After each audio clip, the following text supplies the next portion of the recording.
এটা একটা অভাবনীয় চিন্তা ভাবনা মানে এই পরিকল্পনা মাননীয় মুখ্যমন্ত্রী যেটা নিয়েছেন।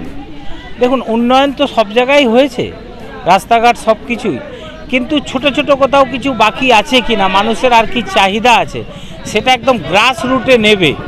ধরুন আজকে যেরকম দেখুন দুটো বুথ 47-48 শিমুরালী অঞ্চলে হচ্ছে, কল্যাণী ব্লকের অন্তর্গত। সেখানে মানুষ দেখছেন কিভাবে মানুষ ঢল নেমেছে। মানুষের একটা কিছু কিছু ডিমান্ড আমি কথা বললাম, কারোর ডিমান্ড রাস্তার উপরে একটু লাইট দরকার, কারোর একটু ছোট নিকাশির দরকার, ড্রেনেজের ব্যবস্থার দরকার, আর দু একটা ছোট ছোট রাস্তা নিয়ে মানুষের চাহিদা।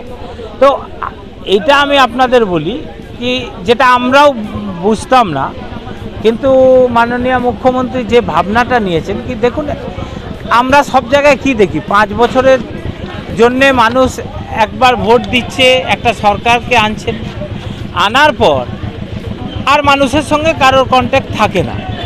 কিন্তু এইটা কি হয়েছে, এইটা আমাদের পাড়া আমাদের সমাধানের মাধ্যমে আপনার কাছেই আমি প্রশ্ন করতে পারি কি, মানুষের কি এটাই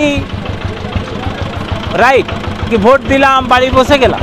মানুষের তো নিজের একটা মতামত হয়। আমরা যেরকম প্রত্যেকটা সময় মানুষের পাশে পাশে যাই, আরও ভাবনা নিয়ে মানুষ তাদের নতুন নতুন ভাবনা।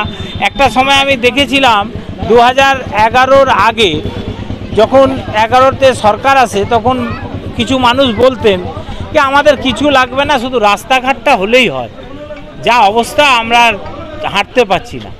কিন্তু রাস্তাঘাট যখন পূরণ হয়েছে, তখন মানুষ বলছেন আমাদের ধরুন বাড়ি হলে হয়। তারপরে একটা সময় দেখুন 2011 একটা গ্রামে 5টা ভাতা হওয়া মানে বিরাট ব্যাপার। আজকে দেখুন বাড়ি বাড়ি যাদের ভাতা প্রয়োজন তারা ভাতা পাচ্ছে। তো মানুষের যা যা ডিমান্ড, মানুষ নিজে আমাদের পাড়ায় আমাদের সমাধান এই জায়গায় দুটো বুথ নিয়ে এসছেন, তারা তাদের ডিমান্ড দিচ্ছেন, তারা লিখিত করছেন। করার পর ধরুন এটা আজ আমি যা হিসেব জানি কি মিনিমাম 70,000 27,000-এর উপরে ক্যাম্প হচ্ছে সারা বাংলা জুড়ে, 80,000-এর উপরে বুথ। এবার প্রত্যেকটা বুথে 10 লক্ষ টাকা করে ডেভেলপমেন্টের জন্য দেওয়া হবে।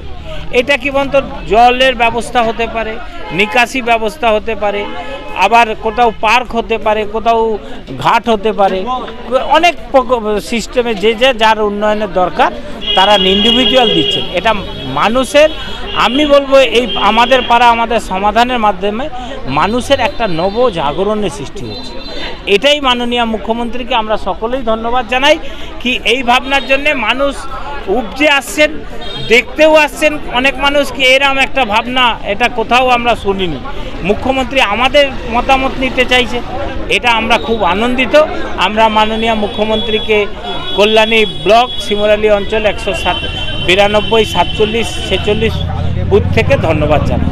জয় বাংলা। কল্যাণী ব্লক তৃণমূল কংগ্রেসের সভাপতি পঙ্কজ কুমার সিং।